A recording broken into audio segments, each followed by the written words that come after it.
What's going on, Internet? It is your boy, Eric Bandholz, back again with another awesome episode from Beardbrand. I am here with Greg Berzinsky. Good to be here. Thanks, Eric. And we are in a fourth episode of Keep On Growing. So keep on watching.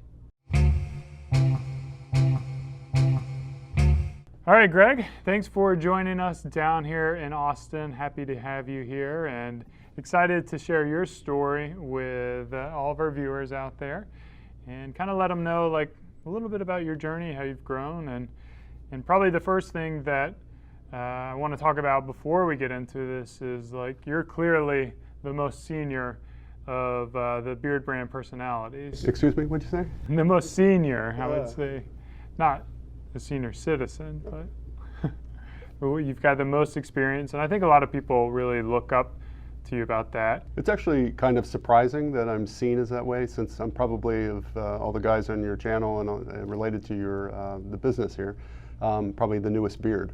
So it's seen as a senior level. Maybe the gray hair does bring a sense of wisdom and knowledge, and I hope I can live up to that in a certain respect. I think even in the 2.5 years since I've had a beard, I've learned a lot, and I've grown a lot in my own journey as a beardsman. Yeah, I mean, I think you pair it well together between your style and your beard. Like I think a beard by itself is really nothing. It's the man behind the beard and all the elements that you bring together to make it you. But let's go back to your childhood. All right, so help our audience find out who is Greg Berzinsky. Like, where did he come from? Where did you grow up? What was that environment like? What was your dad like? What was your mom like? Your family, all that? Right. I grew up in a rural suburb, as I call it, outside a city called Johnstown, Pennsylvania, a manufacturing town, a coal town, a steel town. My father actually worked in the local mill for Bethlehem Steel. Okay. And so definitely a working class blue collar family. So my roots are, I guess would become considered more humble in terms of economic level and where we lived and what type of house we lived in. I think, as far as childhood, I had a very, loving family, but probably, not your suburban type of living. We didn't grow up on a farm, somewhere in between the two. Right. But my family were there. My parents were together. They were, a loving couple. When people would come to my house, when I started bringing college friends home, my family could be very verbal, very loud, and to the point where they're screaming at each other all the time. And it's just there was an animation about the way my family responded to each other and how they acted. And it's something I've grown accustomed to, and it's something actually have shown to tone down a little bit in my own life. Yeah. It's, you learn things from your parents, and I think as you get older, a lot of stuff you just naturally assimilate, and some of the things you can choose to really push up, and others, suppress.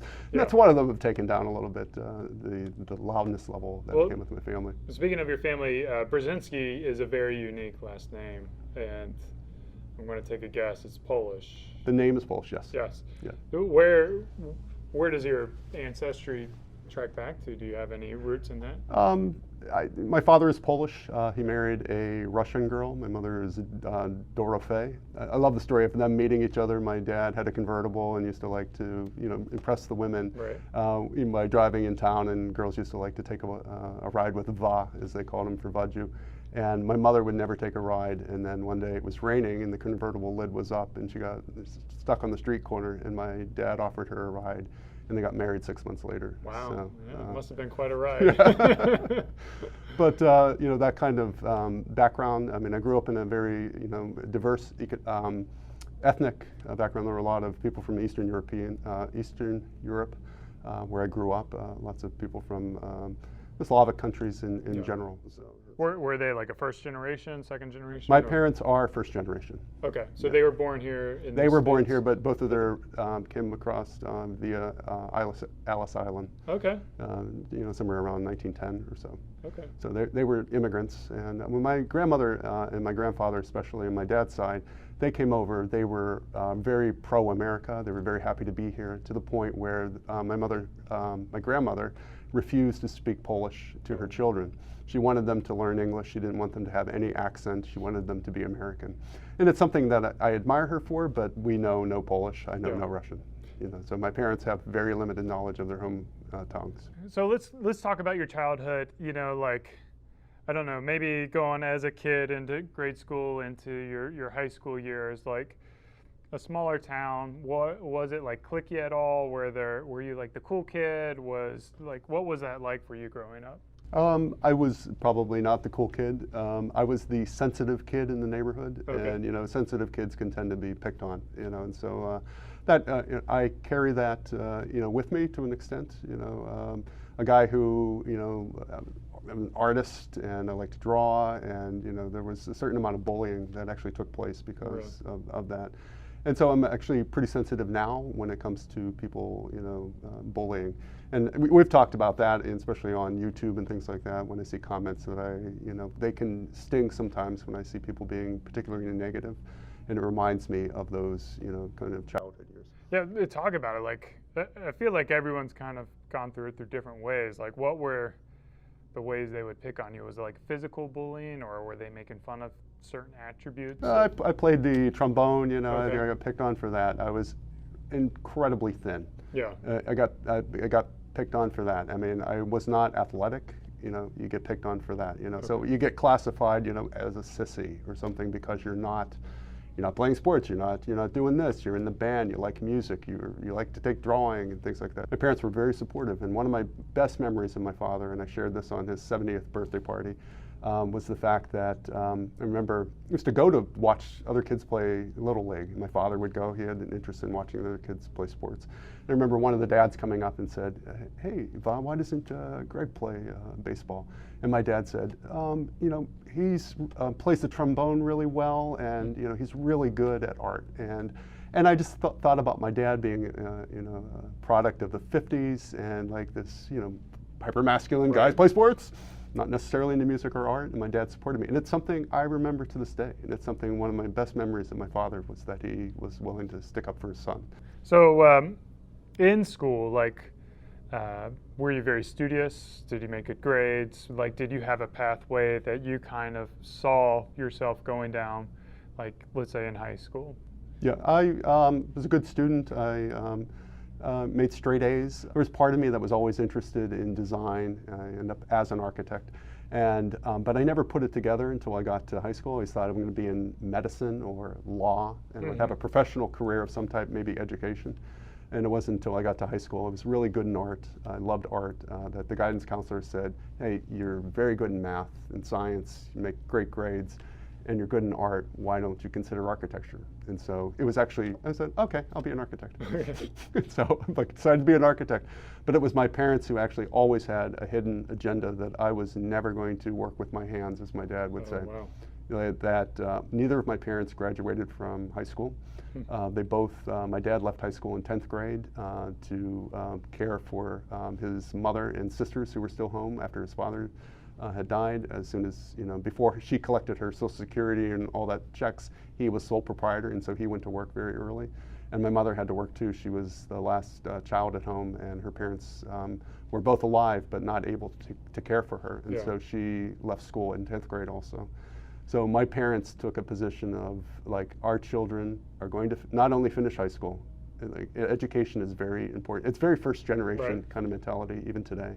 Think of Korean families that I know. It's just like, you are going to do this kind of thing. But you're going to not only finish high school, you're going to go to college. And so I am the first Berzinsky to go to college in my family. And my parents sent all the Berzinskys to college, and so my three sisters have degrees. Some of us have advanced degrees, and once again, that's one of the things I thank my parents for. My mother, before she ended up getting her GED and had a career, as a nurse's aide in medicine, she was a cleaning lady at McDonald's, and it was just to make the money to help get me, into school, and hats off to my folks to this day. Yeah. All right, Greg, so you're the first Berzinsky in college. You're growing, you're finding your passion in architecture. Let's talk about, like, the struggles that you've gone through. Like, first of all, what was it like in college? What were any kind of struggles that you dealt with, any kind of hurdles you had? that you really had to overcome to, achieve your goal? Because I know it's not easy to grow up in maybe like a working family class and not have that direct inspiration from your parents, and to be able to feel that burden as the first Berzinsky in college. Tell me about that. Well, it was actually when I was in college that I realized, because everyone I knew probably came from working class roots, and probably some of my friends' parents didn't graduate from college also. It was a very homogenous kind of neighborhood where I was. And so to go to college and suddenly have friends whose parents were a doctor or a lawyer or an architect and have advanced degrees and live in beautiful suburban houses, it was the first time I actually saw and experienced a life that was actually different than my own. Mm-hmm. And with that came a slight bit of resentment. Oh, really? Yeah, and so it was something that I was not expecting, and I'm like, why did I get born to those people? My mother and father would tell stories of people they dated before, and I looked at the one guy that my mother dated, turned out to be a big developer in New York. Yeah. Wealthy. Would have been a different life. I wouldn't have been born, of course. Yeah, he wouldn't exist. But I'm like, okay, what happened? Why did I get that card? Yeah. But that didn't last. So you went through college. You knew all along architecture, right? Correct. And graduated 4 years? 5 years. 5 years? Yeah, it's a Bachelor of Architecture. Okay. Now, at this point, or I guess, tell me about your wife, and when did you meet her? And well, I got a job right out of college, was recruited by a large architecture firm in Philadelphia, and so just backing up a little bit, I remember, with some caution, I had to go and tell my parents I'm not moving home because I'm going to move to Philadelphia on the other side of the state. And I remember telling my dad, "Hey, Dad, I just want to tell you I'm going to, looking at this job in Philadelphia." And he goes, "Great." Yeah. And I said, "You're not." He said, "Why would you stay here?" I said, "Well, you guys are here." He said, "Wherever you move, it'd be great if it was in drivable distance, 8 hours or whatever, but give us some place interesting that we can come visit." And so my folks and my family loved the fact that I lived in a big city, and they did love to come to visit. Yeah.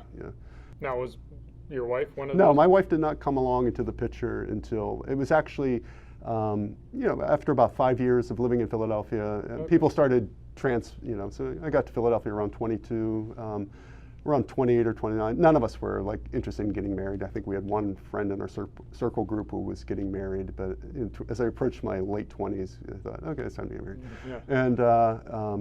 And I met Mary, my wife, via a friend who was, he said, "Hey, let's go to this Christmas party. It's a great interior design firm. There'll be pretty girls there. There'll be, some people to talk to." And I saw her at the party. Yeah. It was actually, there's a pre-story to that. I did some consulting work for their office, and I saw Mary first day at the door. She was wearing I just referred to it as a Catholic school girl get up. She had a plaid skirt on and knee socks, and I thought she was 18-year-old intern.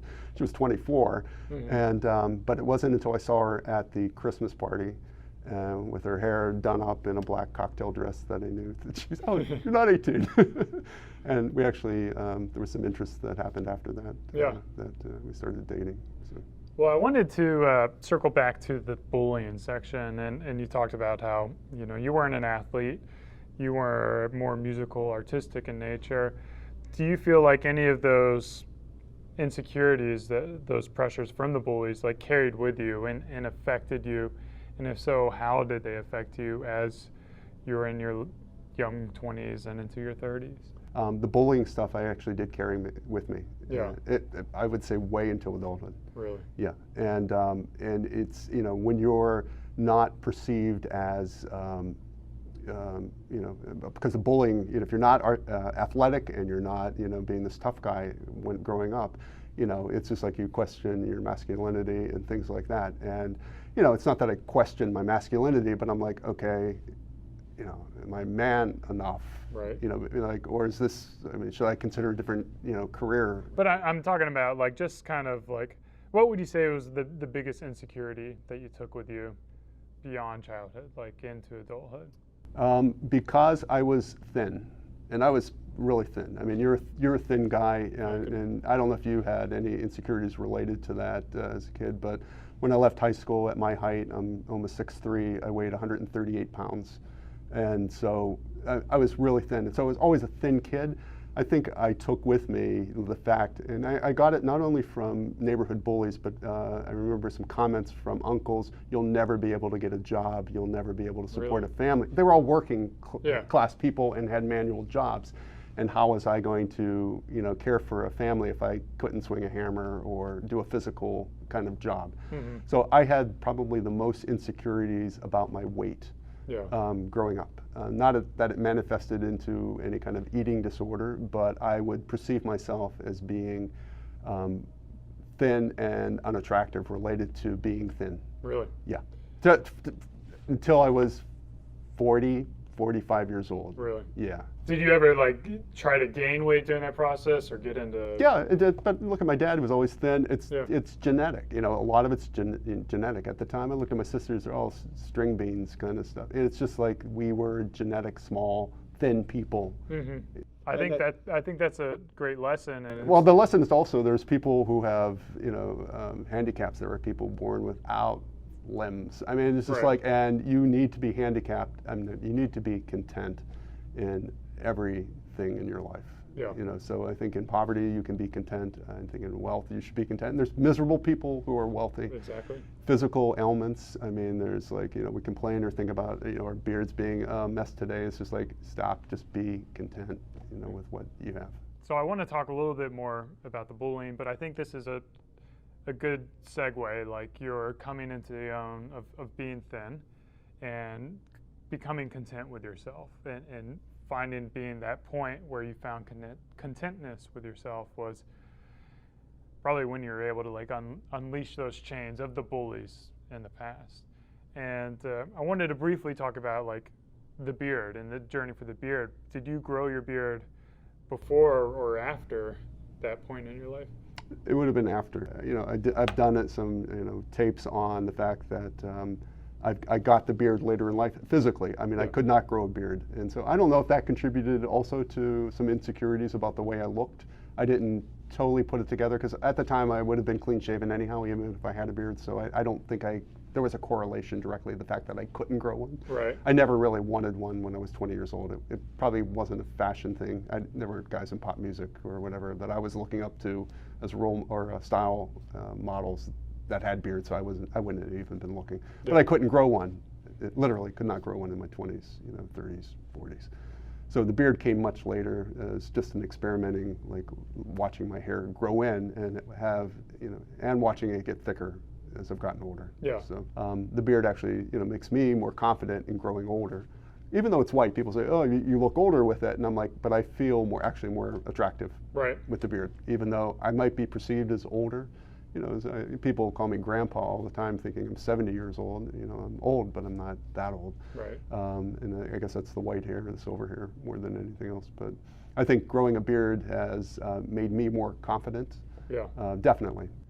Was there a single point that happened in your life where you're just like, I'm going to grow out a beard? This is the moment for me to start trying? I think it was taking annual inventory when I realized that I was getting more hair every year, and it wasn't until I let it grow longer than the 30-day Movember thing or whatever that I realized that I probably had enough hair finally to grow a beard. Because I always tried to grow a goatee in and around Christmas, because that's really where my hair concentrated, with the facial hair I had in my 30s, 40s, 50s. I always did that, and I would have a goatee at any, look at pictures now, I've had a goatee over the years. So, but it was more like a style statement and not really related to, hey, I'm more tough because I have a beard. Yeah. Never thought that, never. I think so many of our viewers are, either late teens, early 20s, they're growing their beard for the first time, kind of going through it. And I think there's really a lot of lessons to take away from your journey and your pathway in that, sometimes it does come in your 40s, as much as it's going to suck that you have 20 years or 25 years. But does it suck though? I think we have to just think that it's not your time yet. Yeah. And we can't wish it. Yes, I wished that I had a more muscular physique when I was in my 20s. You can't wish it. You got to do something about it. But with the beard, there's not much you can do. Yeah. So it's the cards you got. And so I encourage guys to just be content to wait, because there are guys like me who do get thicker beards. Everyone's beard is going to thick up. You're going to get you're going to get hairier. But with young people, I tell people, it's really, if you want to wear a beard, there's ways you can wear a thinner beard, shorter beard, or facial hair in general. Right. But if it's not working, there is nothing wrong with having a shaved face, or having a shaved face with a mustache. Yeah. Or growing great sideburns. I mean, I've talked about that before in some videos. It's just not everyone has to have a beard. So I think one of the things I love most about your story is, working through those challenges of your younger years when you were bullied, and the pressure and the effect that had on you throughout your life.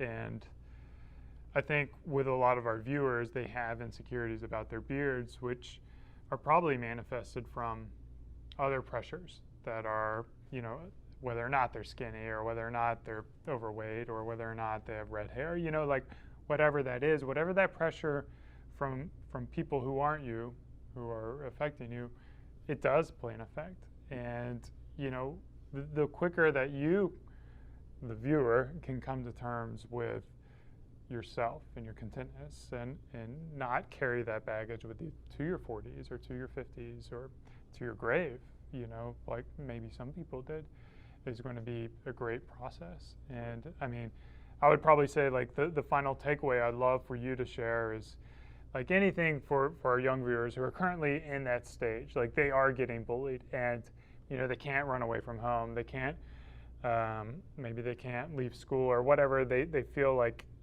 their world is just being bullied. Like, what advice would you have for those people out there? I think it was about a year ago, there was a statistic released that suicide is the #1 cause of death behind heart disease in men, and generally across the world. It's an epidemic problem. And a lot of things are triggered by, problems and situations in life. And I think some of it might come from, bullying in earlier life and what we take with it. And when I told people, I did a little, promo, and I just said, you need to talk to someone. So if you have issues with people picking on you, if you're bullied, or if you just feel insecure, independent. Some people just are insecure without having people pick on them. Some people may never know your particular problems. Some people have anxiety issues that are unrelated to anything that's happened in their life. No matter what your issue is in life, you need to talk to someone. And I remember making this clip. I mean, you need to talk to friends. If you can talk to your parents, you should talk to parents. You can't keep the stuff bottled up inside. You need to talk to God. I mean, if you're so inclined, there's always someone that can be listening to you. Yeah. And so no matter what it is, whether it's from bullying or whether it's just your makeup, and you carry things with you. Some people carry comments that people make flippantly, and they'll take it really personally. Like, all of these things, you can't keep it bottled up. So it's either you got to address people that confront you, or you have to get help. And if you don't have the strength to address bullies, and who does as a child, you need to be able to go to someone. So that's that comment from my dad, where he stood up for me for what I was doing, meant the world to me. And I actually, even when I was being bullied, I would think about my dad saying that. Yeah. Well, I really appreciate you sharing your story, and our viewers are going to appreciate it as well. I think it means a lot to open up and share kind of maybe things that other people don't know about you. Yeah, it's the first time me talking about some of these things on camera. First time talking about some of these things on camera. Yeah. That was not my teeth, right? No. So, I just broke the cardinal rule of public speaking. Yeah. Right? So to wrap it up, what we had done in the past was a fragrance thing, where we would share different fragrances and have you pick them. But in light of that, what we're going to do is more of what's your favorite fragrance from the Beardbrand line? As someone who's been familiar with it, what would you say if you had one fragrance, which would you go with? Temple Smoke. Temple Smoke.